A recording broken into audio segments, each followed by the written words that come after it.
Bismillahirrahmanirrahim. Alhamdulillahirrahmanirrahim. Assalamualaikum warahmatullahi wabarakatuh. Rahayu, Rahayu, Sagung Dumadi. Mankala diambil dari bahasa Arab. Man yang berarti siapa, dan kala adalah waktu. Waktu terdiri dari 3 bagian: masa lalu, masa sekarang, dan masa depan. Mankala bisa diartikan siapa waktu, siapa pemilik waktu, apa itu waktu. Perjalanan untuk mengikuti ketentuan dari Sang Pencipta.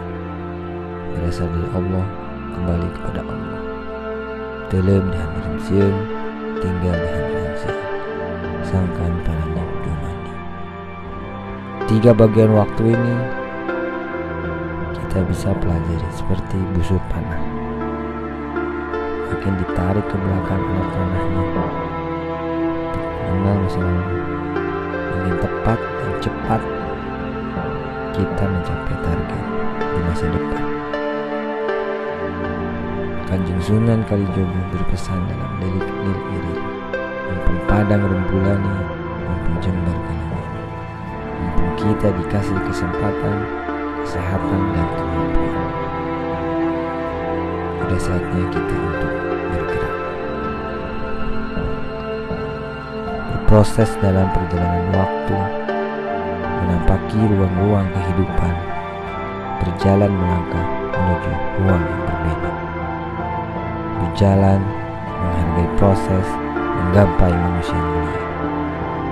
Waktu dan ruang, manusia mulia, dan Sang Pencipta. Eling dan waspada. Mankala Nusantara, karena kita berbudaya.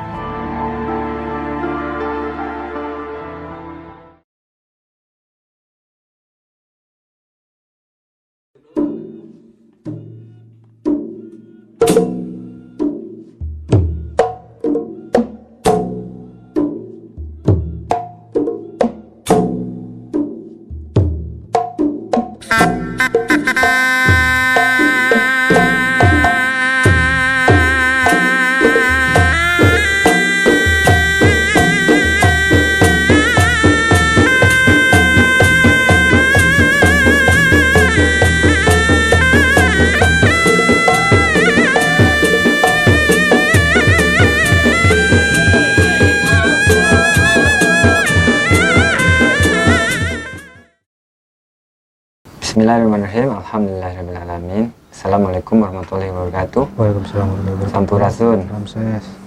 Oke, Kang Aput. Yuk. Sekarang kita ngomongin Sumur Bandung buat episode pertama ini ya. Siap. Gimana Kang Aput tentang Bandung ini? Nah, ini Bandung kan sebagai pusat kota di Jawa Barat ya. Ini kan banyak nih peninggalan zaman dulu lah. Nah, yang setahu saya itu tuh kayak misalkan contoh Sumur Bandung nih.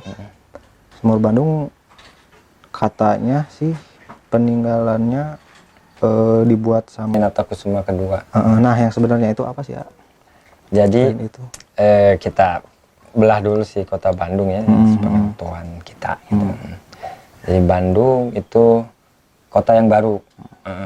Semasa Bupati Winatakusuma II itu atau zaman Dendles, William Dendles.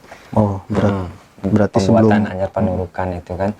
Jadi Bandung dijadikan pusat kota waktu itu oleh Bupati Winatakusuma atas ini yang konvensional sejarah atas perizinan dari William Dendles itu. Asalnya dari Krapiak di Dayakolot. Krapiak. Krapiak. Oh, Krapiak. Itu tuh nama daerah atau apa? Nama daerah. Tapi sekarang Krapiak. masih ada atau gimana? Dayakolot ini. Oh, Dayakolot. Oh, dulunya namanya Dayakolot ya. Krapiak dulu. Krapiak ya. Jadi katanya Bupati Winatakusuma ini dari Kerajaan Timbanganten di Garut. Jadi Kerajaan Timbanganten menurunkan bupati-bupati di Bandung. Nah, yang salah satunya Bupati Winatakusuma II ini yang terkenal dengan Sumur Bandung di PLN. Jadi dulu tuh Bandung disebut zaman kerajaan Pajajaran. Bandung itu disebut daerah Parahiang. Parahiang. secara pengetahuan umum Hyang itu kan dewa. Jadi bayanginnya sih Bandung bukan kota. Kalau sekarang bayanginnya hutan belantara dan rawa-rawa. Katanya dulu sih itu ya, yang banyak apa sih, goib-goib lah katanya, serem lah. Ya, memang nggak tahu ya, mungkin karena disebut tempat dewa atau Hyang, mungkin goibnya kental mungkin ya, buat menjaga atau apa saya nggak tahu ya. Pokoknya disebut tuh dulu tuh disebut daerah Parahyangan, atau kalau kita kenal Parahyangan.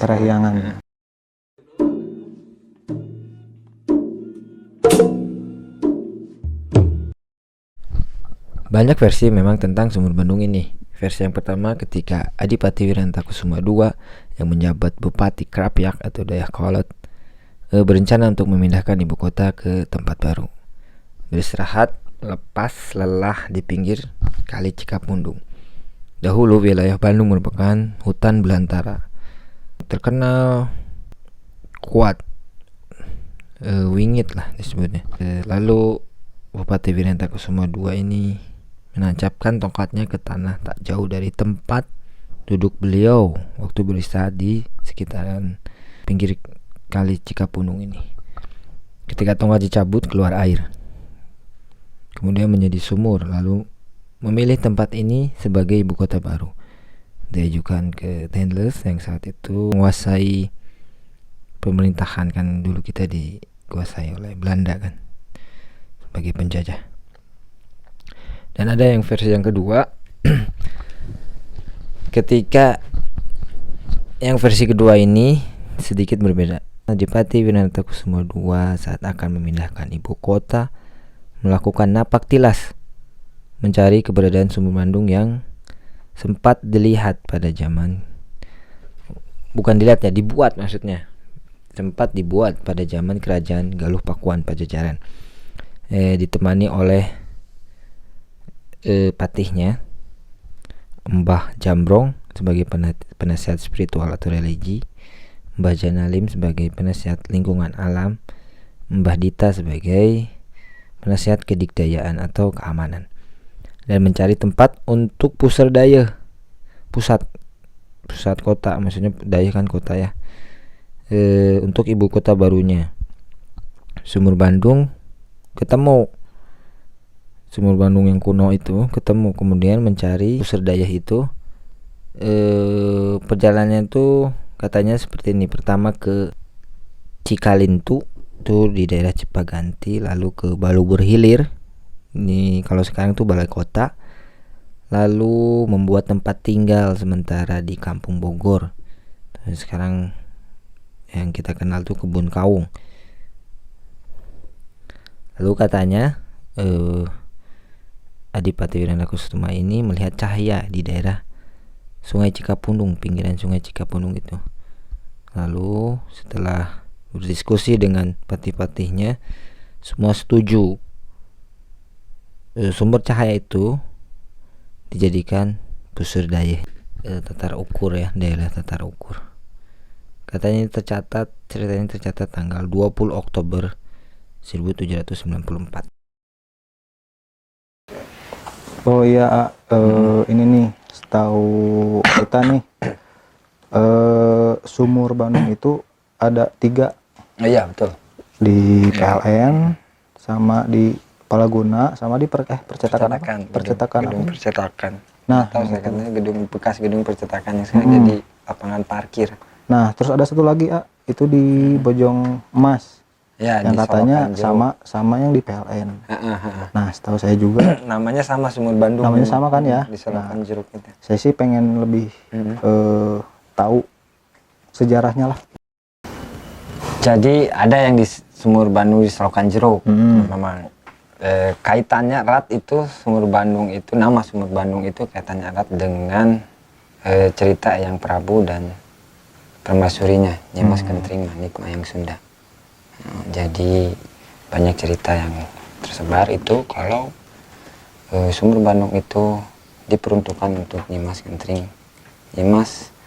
Kentring Manik Mayang Sunda sebagai permaisuri zaman Eyang Prabu Siliwangi, karena Dan juga Kang Aput, yang menarik, ada juga yang menyebutkan kalau arti dari Bandung itu, Bandung, kata Bandung itu rahim ibu.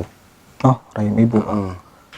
Jadi secara tidak langsung masih ada kaitannya dengan permaisuri ini, dengan sosok wanita. Jadi maksudnya sumur Bandung itu sumber kehidupan, sumber titik awal kehidupan bagi manusia, yaitu kan ibu, rahim. Iya. Anak rahim ibu, ada di ibu gitu. Ya, di kota Bandung ya. Jadi bisa disimpulkan bahwa sumur Bandung bisa aja disebut titik awal kehidupan di kota Bandung. Nah, ya. Istilahnya seperti pusar. Pusar ya. Pusar kota Bandung. Pusat Iya. Bandung gitu. Mungkin orang-orang dulu dapat wangsit, mungkin kalau nanti zaman yang berbeda, daerah di Bandung dan sekitarannya itu menjadi pusat. Ya seperti sekarang kan. Ya. Bandung sebagai pusat Jawa Barat karena ibu kota Jawa Barat. Ya seperti mungkin sudah mengetahui. Iya. Berarti kalau misalkan di Majalaya itu sama aja ya? Ya katanya. Titik sumber Terus kehidupan. kemarin, ya betul. Jadi katanya berkeliling katanya permaisuri. Nah, ngomong-ngomong sumur, katanya juga ada sih di Karawang. Emang iya ada? Iya betul. Itu namanya tetap Jadi sumur saat Bandung saya namanya. nanya ya ke si Pak Kuncennya yang di Sumur Bandung Solokan Jeruk. Kita belum ke sana ya? Udah. Hah? Udah? Udah. Oh, agak kemarin ke sana ya? Kang Aput nggak Oh kesana. iya. Aduh, Sama iya. ada yang teman kita ini. Di Karawang ada ya? Karawang belum. Karawang. Cuman belum. ke Solokan Jeruk aja. Oh, cuman ke sana. Pokoknya kata Bapak Kuncennya yang di Sumur Bandung Solokan Jeruk, ternyata ini banyak katanya yang nama Sumur Bandung. Ada di Karawang, salah satu di Karawang, di Subang, di Majalaya, di Solokan Jeruk itu Sapan, terus di Bandung. Pokoknya muter deh. Pokoknya tujuan akhir yang paling terakhir aja ya, yang utama itu ada di Cirebon. Oh, di Cirebon ya. Jadi pusar Sumur Bandung ada di Cirebon. Kata Bapak Kuncennya. Yang Juga di ada Kuncen yang di Solokan Jeruk. Solokan Jeruk, Majalaya ya? Ya. Nanti mungkin bisa lihat footage-nya. Kata Bapak Kuncennya itu ada perayaan tahunan yang ngambil setiap airnya ini. Oh, ada. Sampai ke Sunan. Setiap terus tahun. diadakan ritual kebudayaan begitu. Oh, berarti itu diambil satu-satu airnya? Sedikit-sedikit dikumpulin. Dikumpulin. Oh, iya. Itu tadi satu acara adat. Ya, kata Bapak Kuncennya sih. Oh, gitu ya. Ngabumbang kalau nggak salah, lupa sih. Kayaknya ngabumbang. Ngabumbang ya? Ritual adatnya. Dan ada yang menarik Kang Aput tentang Sumur Bandung yang di Bandung. Sumur Bandung yang di Bandung ya. Jadi ada cerita. Yang ke satu cerita ini ternyata katanya umurnya lebih lama. Yang kita ketahui. Kan ada dua versi cerita ya. Iya. Dari Bupati Wiranata Kusuma II itu, Raden Indra Reja, sama yang Prabu Siliwangi. Nah, itu yang lebih menarik kan. Sama Nyimas Kentring Manik Sunda permaisurinya ya. Ya katanya lebih lama dari itu. Jadi zaman dulu tuh udah sebagai pusat katanya di sana. Iya. Pusat dari seluruh Pulau Jawa, dari Jawa Timur, Jawa Tengah, sama Jawa Barat berkumpul. Katanya seperti itu. Tapi kita nggak tahu, itu cuma argumen. Ada cerita lah ya. Mungkin bisa lebih teman-teman bisa lebih cari tahu, atau yang tahu bisa lah ngomen-ngomen di komen, ngasih tahu, kita sharing-sharing gitu ya. Siapa tahu kita nggak tahu gitu, teman-teman ada yang tahu.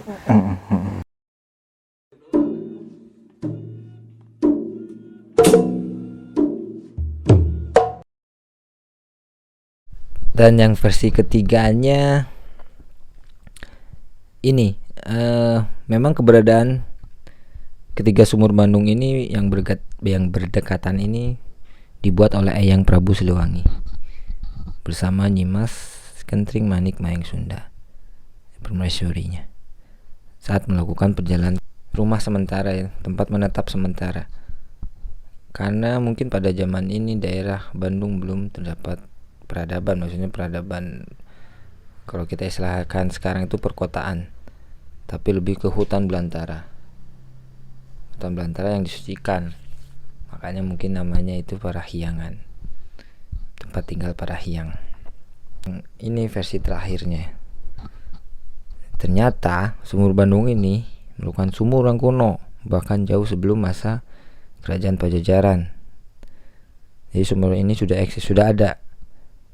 Mungkin perkiraan pada zaman kerajaan Tarumanegara. Jadi memang yang saya bilang sebelumnya, daerah Bandung ini memang daerah yang mungkin bisa disebut Samida. Tanah Samida itu tanah yang dikeramatkan, daerah yang dikeramatkan, turun menurun dari leluhur awal kita, mungkin seperti itu. Kita cari tahu lagi lebih ya, teman-teman juga nanti bisa cari tahu lebih lagi. Dari berbagai versi ini, yang pasti sumur Bandung yang berada di kota Bandung ini mempunyai unsur sejarah yang kuat. Sebagai tempat yang disucikan, sebagai pusat daya atau pusat kota, dan titik awal kehidupan kota Bandung. Kita sebagai generasi penerus sudah seharusnya menghormati dan melestarikan keeksistensian sumur kuno ini. Bandung Raya dan sekitarnya merupakan tempat yang suci dan disucikan.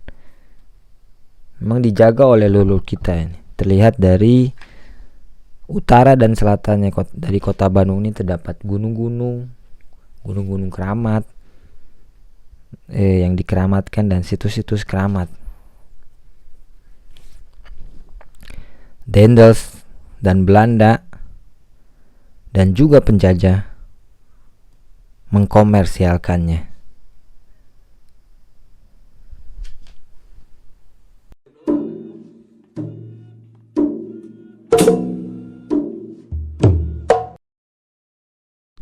Oke, ini tempat yang berbeda. Cerita sumur Bandung ini ada tempat yang berbeda di Colokan Jeruk, dan hampir sama memang ceritanya.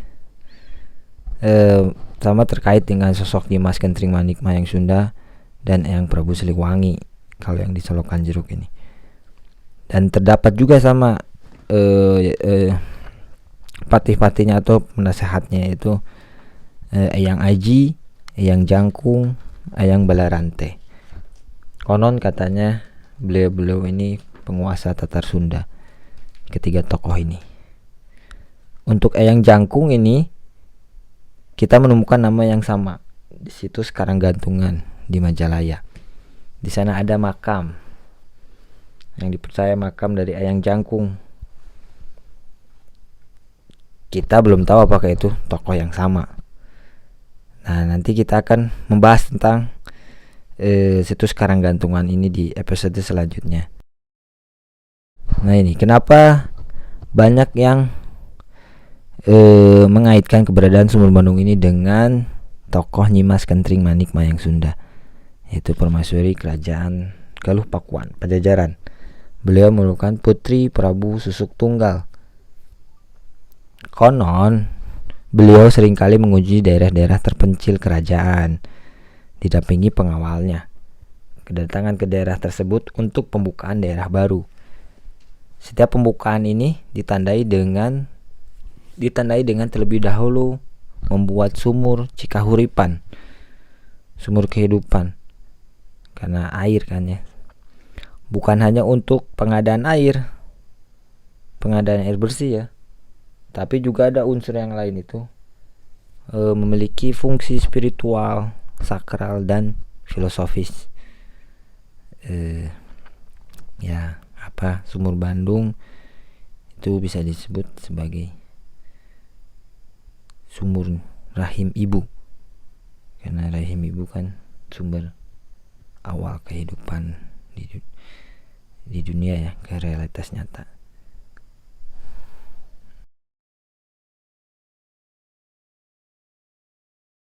Oh iya, ini ada satu lagi. Tadi kan kita bercerita tentang Sungai Cikapundung, dan pada saat Bupati Winarta Kusuma II ini mengembangkan daerah Bandung ini, ada sosok satu Mbah Malim namanya. Mbah Malim ini terkenal dengan kesaktiannya ya.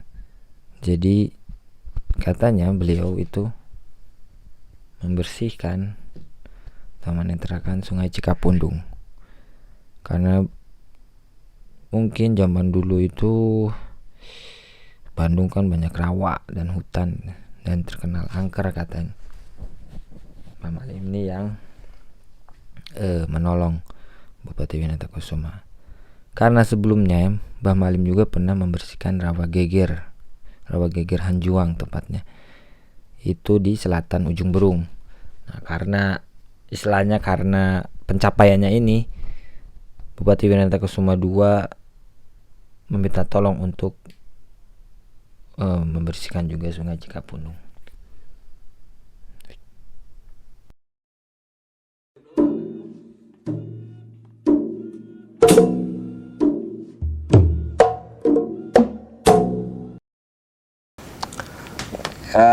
Tadi ngomong yang Prabu Silangi Kang Aput. Nah itu lebih menarik sih ya. Katanya sih pernah apa ya namanya, singgah ya atau apa disebutnya? Iya. Memang ada cerita. Nah itu gimana Pitutur, ceritanya? Mas. Nah gitu gimana cerita ceritanya? Pitutur dari Aki bahwa yang Prabu Silangi itu pernah ke kota Bandung. Melakukan perjalanan. Nah, melakukan perjalanan itu memang titik awalnya di Sumur Bandung. Di Sumur Bandung ya. Nah itu kemana? Jadi kita jadi siapa Sumur Bandung ini kan seperti yang awal udah ada sejak lama yang sebagai pusat titik temu kayaknya pusat pokoknya pusar aja di Pulau Jawa pada zaman dulu, sebelum masa yang Prabu juga, sebelum masa kerajaan Pajajaran. Mungkin zaman kerajaan Mendang Kaulan pakai Pikatan Waksa Sanjaya. Jadi saksikan terus teman-teman perjalanan Eyang Prabu Silangi ke kota Bandung. Karena ini cerita Pitutur, kalau saya nyari di sejarah konvensional belum ada. Dan ini mungkin menarik, mungkin teman-teman ada yang udah tahu atau yang belum, bisa saksikan terus ya nanti ya di episode kedua ya. Sampai jumpa lagi. Berarti nggak sekarang aja. Kang Aput, ini saya ada lupa, ada kata-kata dari kan kita yang ngebahas tadi tentang ada Wali Songo. Ini ada untuk penutup ya teman-teman. Jadi ini ada wejangan, tapi dalam bentuk tanya jawab. Gimana? Jadi ini Wali Songo generasi awal. Jadi Wali Songo itu ada beberapa generasi dan ini generasi awalnya, generasi ke-1. Jadi nama tokohnya itu Syekh Abdul Malik Israil Al-Granadat. Jadi ngobrol sama Syekh Abdul Jalil waktu itu di Cirebon. Oke, ini ya saya baca aja, takut salah soalnya. Jadi ada mereka beliau-beliau lagi ngobrol tentang Islam dan dakwahnya di Pulau Jawa. Jadi saya bacain aja ya. Jadi Syekh Abdul Jalil itu bertanya kepada Syekh Abdul Malik Israil, apa yang terbagus untuk dakwah di Pulau Jawa. Karena Syekh Abdul Malik Israil ini Al-Granadat, disebut Granada itu berasal dari Granada, yang punya pengalaman tentang hal ini. Jadi menjawab ini, katanya kita membangun basis keimanan berdasarkan akan tradisi dan budaya. Basis keimanannya, tradisi dan budaya. Dan pilihan yang bijaksana katanya ini ke Syekh Abdul Jalil, jika engkau harus membangkitkan kebanggaan terhadap jati diri budaya. Dengan ini, jadi naluriah nanti. Naluriah. Jadi dengan ini, kau dapat membangun benteng-benteng yang sulit ditembus pasukan Dajjal yang bakal menyerbu dunia. Bahaya ya. Mungkin beliau udah tahu kalau akhir zaman tuh mungkin udah.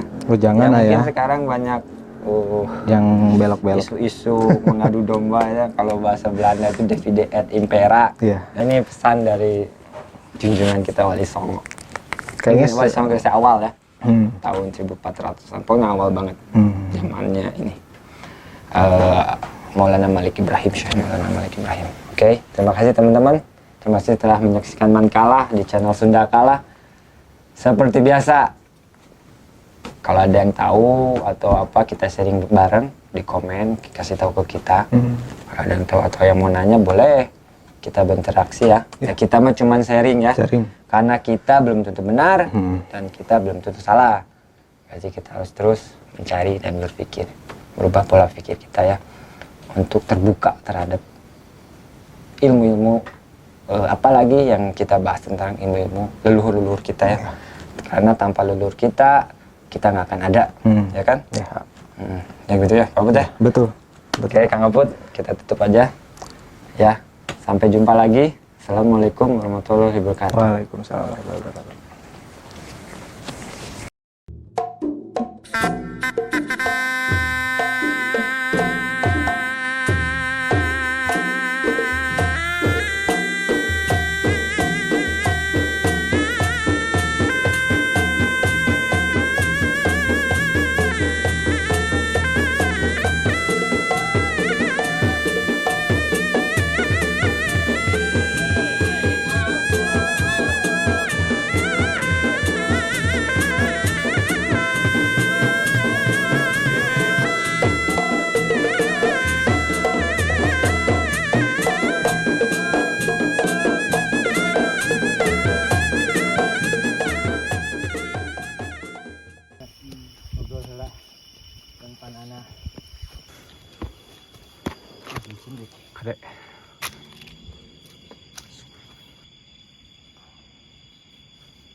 Nanjak teman-teman. Batu besar ini cuman Ikat sama akar. Mungkin itu menunjukkan bahwa ada argumen kalau kerajaan Pajajaran sama Majapahit itu harmonis Pak ya, Iya, dari dulu ya Pak ya. iya.